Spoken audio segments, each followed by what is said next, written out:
If you want this podcast free of ads, follow us now on patreon.com/David McWilliams. What in the world is happening on Wall Street? Economic indicators. Who knows where this is going to end up? To understand the economy, you have to understand human nature. This podcast is powered by Acast. How are you doing there? It's podcast time.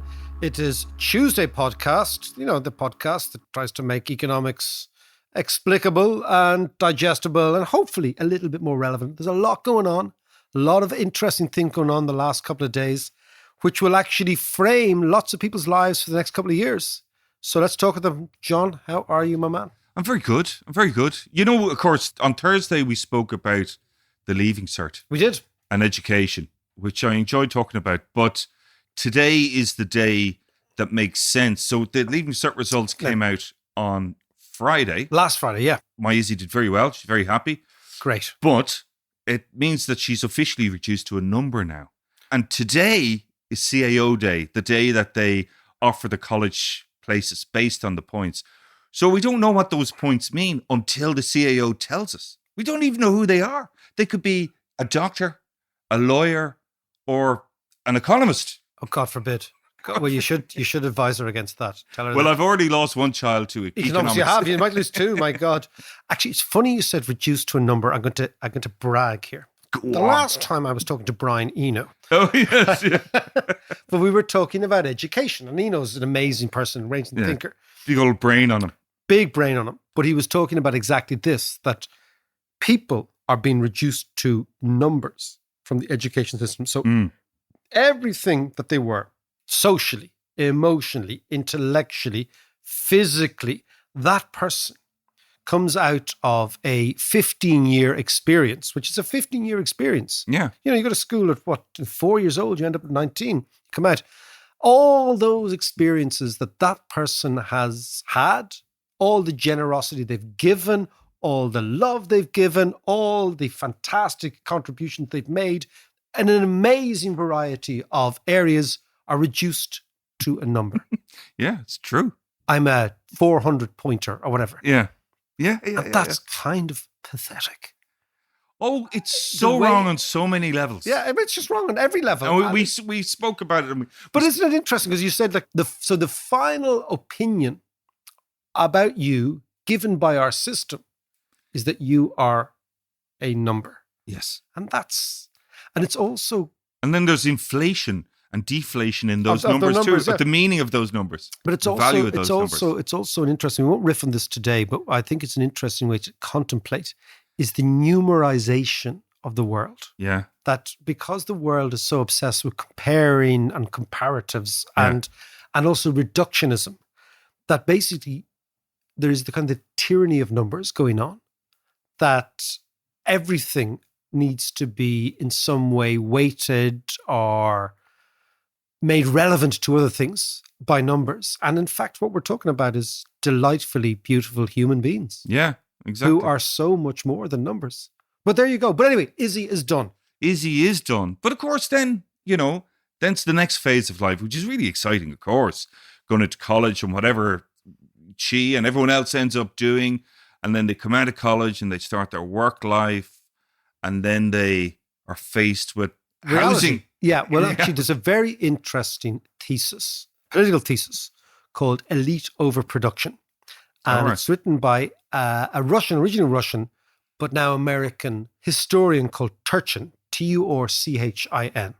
And his basic idea, and I think it's fantastically interesting, we'll touch on it now, but we'll go into it later on, is that society's become, historically, he's basically a biologist, he's into data, he's looking back at thousands of years of history, to the extent we can do that. And he's saying that when societies become most unstable is at the moment when they begin what he calls elite overproduction. So that societies produce too many people who have elite aspirations. They go to university, they do masters, they do all these things, right? They do all the right things in order to join the elite. And then the society, the economy isn't sufficiently robust to give them what they want. It becomes top heavy. So they become totally disenfranchised, but totally disillusioned Yeah. with the world. And they then become the ferment, the incendiary device that kicks off revolutions. So his idea is that revolutions and instability never, ever, ever come from the bottom of the Marxian view of the lumpen proletariat getting pissed off and attacking the Winter Palace. He's saying, no, what actually happens is, he's talking about the French Revolution, he's going back to Roman history. He says that societies get into this situation where they produce too many people who want to be part of the elite, who feel that they merit. Remember this meritocracy we talked about, and who want to be part of the elite, who feel they're part of the elite, and then they get into the real world and they become betrayed by an economy that can't deliver. Now, in Ireland, I think the area that we can't deliver in is housing. So imagine like you do really well in your Leaving Cert, you go to university. Everybody tells you this is the right thing to do. You do really well in university. Yeah. You do a master's. You do really well in that. You get a job in an area that everyone says is the right thing to do. Mm. And then suddenly you find yourself living in the box room of your parents' semi-D. Yeah. And you can't afford to move out. And then you think to yourself, I have been betrayed. Someone's taking the piss out of me because I'm educated to acquire a certain status and I can't even get myself a flat. Yeah. Yeah. So, and this causes a huge negative feedback loop in politics where it's the elite, the people who felt that they should have had something, who feel betrayed and they become radical and radicalized. Yeah. And that's what links the Leaving Cert to what we want to talk about this week, which is the government's plan for housing called Housing for All, which we're going to talk about in a sec. So, at long last, the government have published their plan for housing, which actually on the face of it looks good, but give us, what's your take on my it? take is there's a lot to like in the plan. Right? Now, Well, that's good. Well, no, I think there is. And you've got to, Don't normally hear that from you. No, I know you don't normally hear that, but there's a lot to like in the sense that what we're going to do, the plan is huge, right? It's about 140 pages. But what we're going to do in this podcast is focus on the supply side, which I think is the real problem. Okay. But the first thing to say is that this is a government or a series of political parties that realize that if they don't get housing right, they're toast, they're gone. So this is kind of their Stalingrad. They basically realize that if they don't win this fight, they're gone. Yeah. And Sinn Féin win. Yeah. And therefore, A, they've got to get it right, and B, they've got to accelerate dramatically the provision of housing. Now, do you remember we talked about the buyers' strike a while ago? Yeah. Yeah. What the government have acknowledged right now by this particular piece of work, and it's really good. I mean, I've read the whole thing, and I think it's really in the right direction. But they've acknowledged that this is the worst time ever to buy a house, right? Yeah. So the question then is, if you are Don't need them to tell us that. Yeah, but I mean, now that they've admitted it, right? That if you're a young person waiting to buy a house and you've got your mortgage approval, go on strike, step out. Because what the government have said is, we are going to ensure that this country is going to build 33,000 houses. I'll talk to you about whether that's the right figure or not in a minute. And the quality of what you will get for your money will improve over the next few years, right? So what it's basically saying to everybody who's panicking now is, don't panic, step out of the market, wait if you're renting, or if you happen to be living with your parents, which is a pain in the arse, but wait, because it's not so much the price is going to fall, but the quality of what you're going to get is going to rise. Yes. Yeah, so if you are that person who is looking at a third-rate place, who's in competition with hundreds of other first-time buyers, who is now contemplating spending money they never imagined having to spend to live in an area they never imagined wanting to live in, which is the case, just stop, right? That's the first message, right? Which is that the buyer's strike that we talked about has now been validated by the government saying, this is the worst we've ever seen. Yeah. And what that means is the money that you pay at this stage, you will waste an enormous amount of money, and you will have what they call in economics buyer's remorse, right? Buyer's remorse is this idea that the minute you sign the contracts, you start to think, oh, Jesus, did I really do that? Yes. But Yeah. the problem with buyer's remorse, as you and I know, in a mortgage, it's a 30-year process. Yeah. Yeah. It's so the first thing is the government has said the market is awful. Now, if the market is awful, then the logical conclusion is stay away from it. That's the first thing. Yeah. Sure. The second thing is that the government are saying we've got to build 33,000 houses, which is a lot. Mm. But it's not a lot given where I think we need to be. I think we need to be more aggressive and build more. But That's I'll come 30. back That's 33,000 houses per year for the next. into perpetuity for the next 10 or 15 years. Right. Right? But I think that's about right. Mm. But I think it's too low. Why? But- because I think if you look at housing demand is a function of the amount of people now who want to buy houses, who are living in what they would call second-rate options. So Yeah. with their parents or renting or whatever, right? They want it. The natural increase in the population, which is much, much higher than the government seemed to have suggested. The dramatic change in household structure here. So when we were kids, most households had 5 people in them, right? Yeah, Very unusual. The European average is 1.3, right? And we are now moving down towards that. We're still about halfway there. So what's going to happen over the next 20 years is that Irish households are going to get smaller, in the sense more people want to live alone, less families living together, all that sort of stuff. And of course, you've got what they call obsolescence, which is the amount of houses that are just simply falling down, that are uninhabitable. My own back of the envelope calculations, which I made a couple of months ago, I would think we're looking more at about 40 to 45,000 homes needed every year, because I think the population is going to increase quite dramatically. Yeah. But that as it may, let's give a bit of credit where credit is due, right? And I said there's a lot of things that we should be at least suggesting. Look, they've been listening to the podcast. Right? Well, Okay. we claimed that Yeah, anyway. of course Yeah. we claim it. Okay, Yeah. okay. Okay, break it down for me. Yeah, well, the first thing is that the devil is really in the detail, right? So what they've said is we are going to introduce a vacancy tax, right? Remember we talked about the dereliction tax? Yeah. Same sort of idea. Now, they haven't announced what that tax is going to be, and that's the devil in the detail. Right. That needs to be And substantial. the Department of Finance will decide what that is. But the concept is good, which is we are going to tax dereliction, we are going to tax vacancies. So that's the first thing. That's good. The second thing is they've got to call a thing called the Town First Plan, which is they're going to make available money to refurbish old buildings.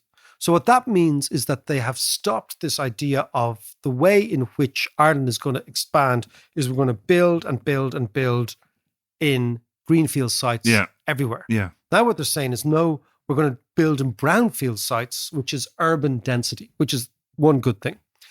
The second thing to appreciate is that Ireland is the least densely populated country in Europe, in Western Europe, and we have the highest house prices. So that means everything is self-inflicted, right? So we have inflicted upon ourselves this damage, so we can fix it ourselves. So the first thing is vacancy. That's good. Second thing is that we've inflicted this damage upon ourselves. That's good. They acknowledge this. Third thing is they've come up with, there was a thing called the Kenny Report, John, written in the 1970s. And this was, he was a judge, and he was asked to give his opinion about, in the 70s, land prices started to rise quite rapidly. Right. And he said, look, it's very, very simple.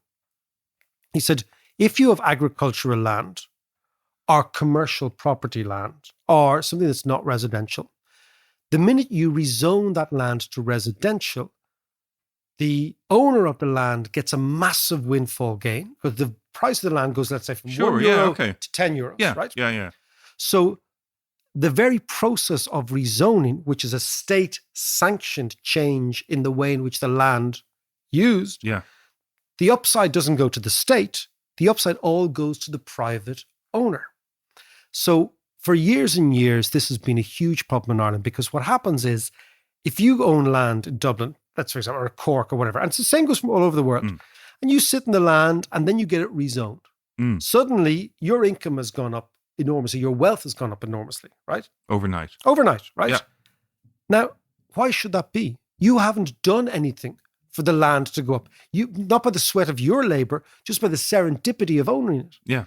So what they're doing now is they've redusted off this Kenny report. And what they're doing now is they're saying a certain split is going to go back to the state. So let's say the land goes from €1 to €10 per meter, let's say. Right? Yeah. In the old days, the landlord or the owner got all that €9 upside. The state's now going to claw back quite a bit of that.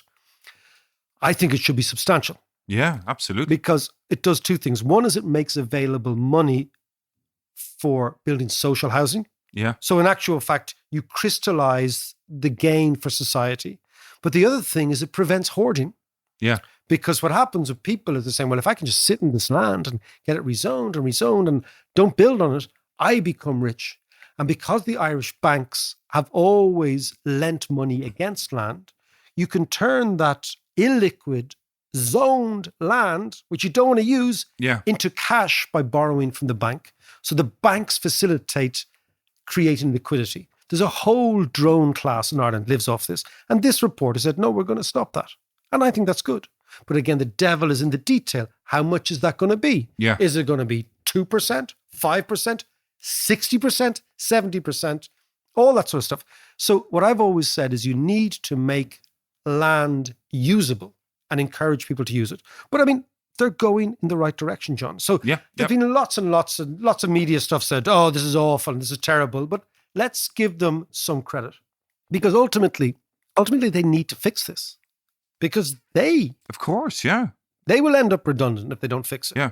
So, that's good. They've also introduced they said they're going to change the planning process so that you can't actually, this idea of NIMBYism? Yeah. Not in my backyard. Yeah, But I've always said the bananism, build absolutely nothing anywhere near anything. In fact, the great one is it's cave is the new political philosophy of the middle class. What's that? Which is citizens against virtually everything. Nice. Yeah. Okay. Like so the cavemen come out and they're like, don't build here. And even behind here where we are, there is an extraordinary movement against the school. Yeah, it's just weird. Yeah. It's just weird, so I'm a big believer in YIMBYism. Yes, in my backyard. Because that's what you want. You want life, you want people, you want stuff, you want activity. That creates the community and away you go. Otherwise, what you want to do is you want to live in a gated community. Yeah. But we know that's awful. So we're the Dave McQueen's podcast is a YIMBYist podcast. So, but again, they said they're going to change the laws with respect to planning. Yeah. So it makes it easier to build, right? And that doesn't mean you've got a green light to build shite, but you've got to build. Like, let's get to the point, right? We have a dilemma in Ireland is we don't have enough houses, right? Yeah. The way you fix this is you build more houses of all sorts. Recently, I heard some big development of Drumcondra or something, and I think Sinn Féin were saying there was a plan to build 1,600 houses. And Mary Lou MacDonald, who I think is actually quite a good political leader and whatever, she says, oh, that will drive up house prices. And I'm thinking, what? In what world does building 1,600 units, whether you like them or not, drive up house prices? And if you actually believe that, well, then maybe what you should do is bulldoze a random 1,600 houses and see what that does to house prices. Right? Yeah. Do you know what I mean? Like, there's no logic. There's a huge amount of ideology and stuff. I mean, basically, we got to build, right? Yeah. So I think that these are trying to set a certain stall about building, right? So how much of this money and this funding?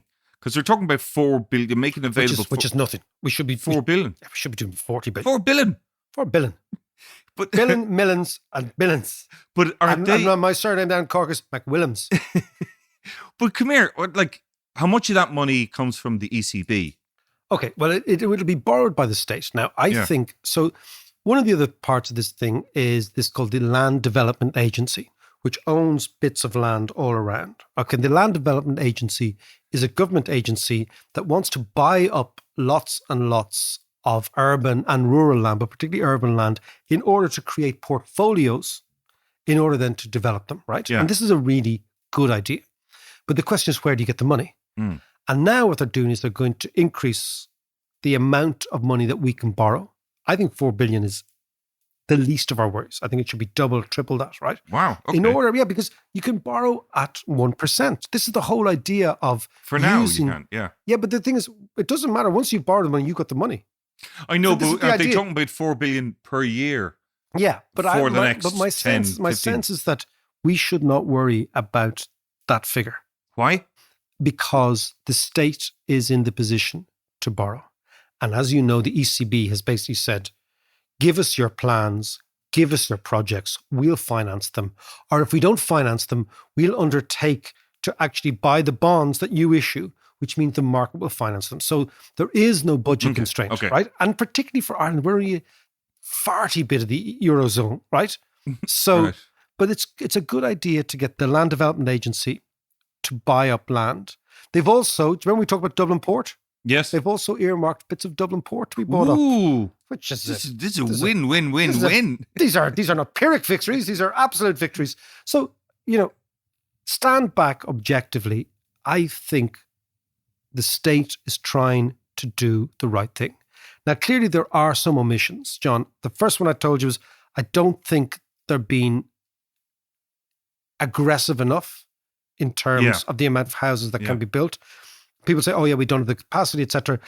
I would retort to, at the height of the Celtic Tiger, we were building 70,000 houses a year. Now, we built them in the wrong places. Right, But yeah, what it yeah. shows you is that the construction industry, if it ramps up, can do it. Well, here, I have a very practical question for you then.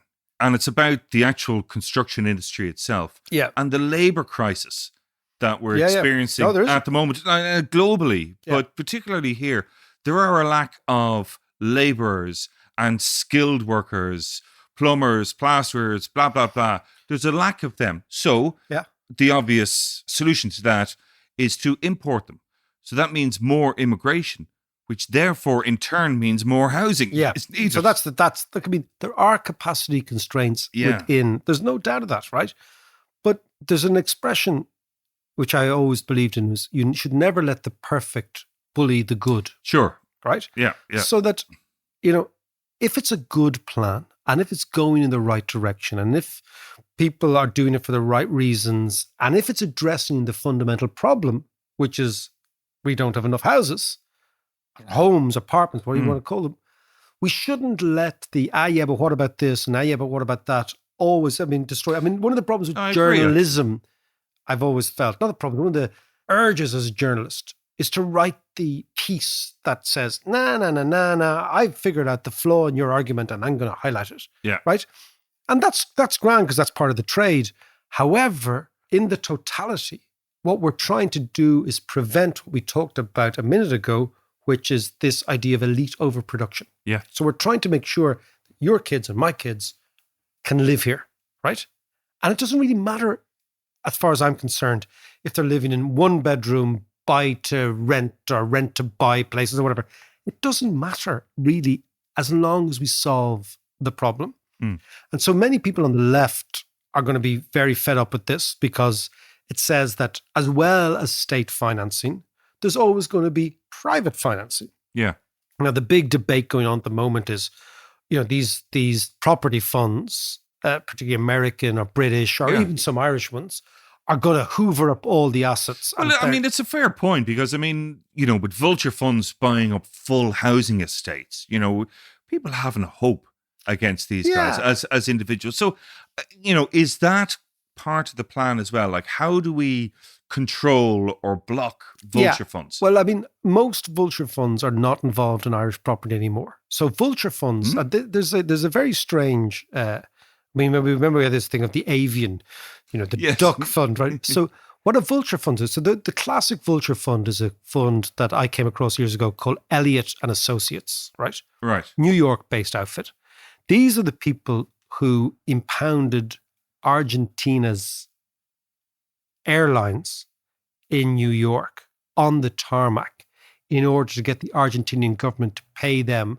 So they were buying. Right. So Argentina defaulted, right? Yeah. So let's say Argentina said, I promise to pay you back $100, and the country defaults. And you buy the bond that on the face of the bond says, I'm going to pay you $100. Yeah. So you go to the RGs and you say, guys, you owe me $100. And the Argentinians say, well, no, we're only going to give you $30, right? And the Vulture Fund says, okay, that's fine. That's grand. But you do owe us 100 because you said you'd pay us 100. Yeah. And it says so here on the bill. It says so on the bill. So what they do is the Vulture funds will go in and buy these Argentinians IOUs, right? Yeah. And what they will do then is they will try to extract everything from Argentina's assets. Yeah. So they'll end up impounding planes owned by the Argentinian government, Aerolíneas Argentinas, right? Yeah. So these are So they're like the bailiffs. They send the bailiffs in. yeah, and this is the scummy end of finance, Yeah. right? And I remember dealing with these guys when they were buying Russian debt at 5 cents in the dollar, but they hadn't the balls to go to Russia and ask for the money because the Russians would have actually arrested them. Right. Do you know what I mean? Yeah. But they were playing that game, and then they were hoping the IMF would buy them out. And it's a game of chicken, right? That you threaten profoundly everybody. Now, where they came in Ireland was when all the houses were defaulted on and all the office blocks, right? Yeah. And so Bank of Ireland was owed, let's say, 100 million by some developer. And then that developer defaulted. So the paper was then worth nothing. But so the paper, the debt then collapsed to maybe 4 or 5 cents in the dollar, Sure. right? But the asset was still there, the apartment block in town or whatever. So the Vulture firms came in then and they bought those assets. And then they have been the people who are sweating the assets here, right? Okay. They're not, so the guys, like for example, Hines is the big American one they're talking about. These are property developers who are hugely capitalized and their business is landlordism, right? They buy and they build. Now, I'm kind of conflicted here because I understand that we want to have a home owning democracy. And I understand that's what people want. Yeah. Right? Yeah. But I'm also understand that sometimes a housing market, an entire housing market has to be bits of all sorts of things. There has to be homeowners, there have to be renters, there have to be long-term leases, there have to be short-term leases. Sure. And I think they have a role, not a dominant one, but a role in the financing. Yeah, it's just about control, isn't it? It's about control and it's about this sense, and it's a deep Irish thing because of the land league and because of landlordism of who owns the land. And I can understand that. But I think in the 21st century, you've got to accept that there are loads of different ways of financing. And some of those might be unpalatable to you. But if something is not going to get built because of a want of finance, then if your dilemma is not enough building, you kind of got to hold your nose at certain areas. That's my sense, right? So then tell us, what's the long-term view here? Do you think, on paper, this all looks great? And it's a really good start. Not great, but it's like it can be delivered on. It can be delivered on. I mean, the big omission is the site value tax. That's the thing that I believe would really help us. Right. And the site value tax is what's called Henry George, this guy who wrote that book. In 1880. I can never remember his name, actually. But But it was an amazing book called Poverty and Progress. And he believes, and so do I, that one of the essential reasons for poverty is land ownership, is excessive land ownership. And the idea that land can generate returns from being idle. And his idea is that land is a resource like we are, humans are, right? And capital is, and machines are. Sure. And that it should only pay if it has been used, right? So therefore, his idea is that you have a site value tax. So you say the site upon which this house is built is, let's say, worth 50 grand, right? Yeah. And you tax that all the time. And what that means is that if you're taxing land, nobody will let land be idle because then you just pay the tax with no income. So everybody will be enthused and encouraged to actually build on the land. And every single site should have a tax. He also makes the point, which is very good, which is take the difference between a house in Darndale and a house in Dublin 4. The actual bricks and mortar of the house in Darndale and the house in Dublin 4 are probably more or less the same. Sure, right? yeah. But the difference in price is the site. And then he says, location. And then he's saying, but what makes location? Right? What makes location is public infrastructure. So you look at Dublin 4. What actually makes Dublin 4 really swanky is it's got big hospital, it's got a big university, It's got the Aviva. It's got really good public infrastructure. It's got 2 or 3 DART stations. It's got loads of buses. Who pays for all that? Not the people in Dublin 4, the general taxpayer. So the people in Dublin 4 benefit from the tax dollars, euros of everybody else. Also think about all the streets in Dublin 4. They're patrolled by cops. They've got lighting by the ESB. Who pays for all that? They've got great sewerage. They don't pay for it. So the house in Dublin 4 that is worth a huge amount of money is not a function of the amount of effort the owner puts in, but the amount of effort society puts in. The house in Darndale, the house in Darndale is cheap because society doesn't care about Darndale. What I'm saying, Darndale might be a nice place, but what I'm saying is the reason Darndale is cheap and Dublin 4 is expensive has got nothing to do with the property, but the location. Yeah. So therefore, you've got to rip estate agents out of the narrative who talk about location, because you've got to realize we create the location. You take the DART, St. Vincent's Hospital and UCD out of Dublin 4, it's a much less attractive place. Yeah. Right? It's a big old main road going through it. Do you see what I mean? Yeah. So his idea was the site value tax also captures communal gains, and rather than giving them to the rich individuals, gives them back to the community.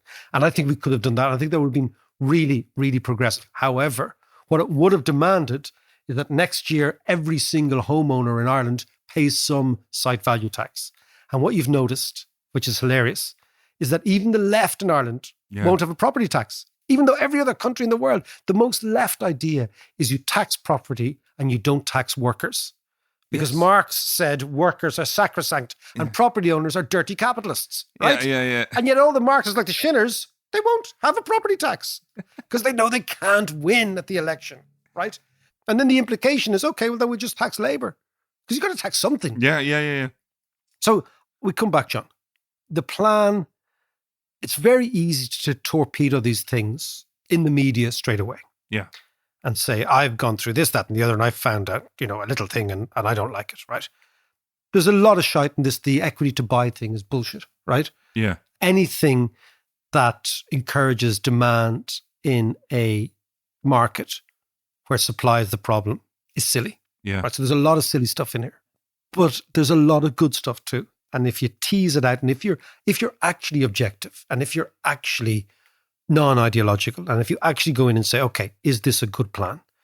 I think you've got to conclude it's not a bad effort. And not a bad effort should not be dismissed simply because it's not perfect. Because nothing's perfect. And the housing market is weird. And I'll end on this point, is that if you don't build enough houses, the market becomes contorted because the houses that used to be reserved for the middle are bought by the richer people. Yeah. And the houses that used to be reserved for poorer people are bought by the middle people, which is why young professional couples live in old council houses. Yeah. Council houses were built for poor people.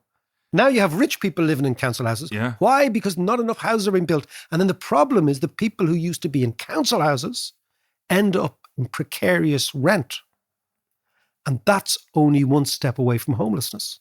Yeah. So you can see how the whole thing works. It's like it's back to our idea of a sensitive ecosystem. Yeah. So build posh houses for posh people.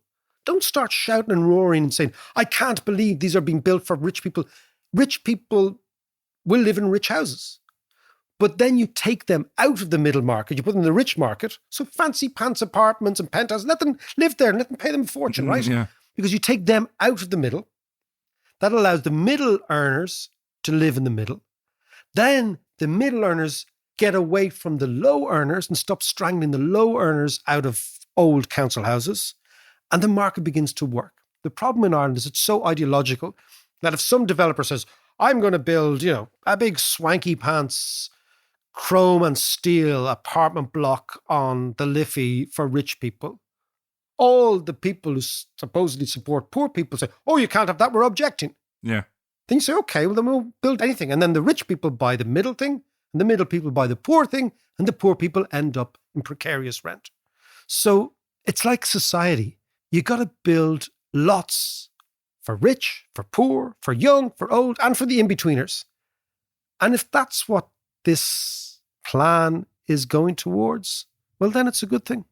because we should never, ever, ever, John, I come back to that point, let the good be bullied by the perfect. To all you Patreons out there, thank you so much for supporting us.